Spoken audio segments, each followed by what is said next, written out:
ये बर्फ के टुकड़े को क्या धागे से उठाया जा सकता है? आइए देखते हैं। देखो मम्मी करो। अरे ऐसे नहीं, सीधा सीधा सीधा रखो ऐसे। हाँ सीधा सीधा ऊपर धागा रखो ऊपर। ऐसे नहीं सीधा।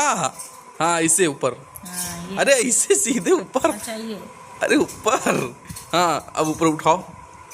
नहीं उठ रहा है ना, रुको अभी रुको। देखिए अगर नमक को डालते हैं इस पे। अब मम्मी रखो धागा ऊपर, रखे रहो भैया 10 सेकंड 20 सेकंड 30 सेकंड, थोड़ा लंबा रखे रहो। 60 सेकंड तक 1 मिनट तक रखे बढ़िया आती हैं।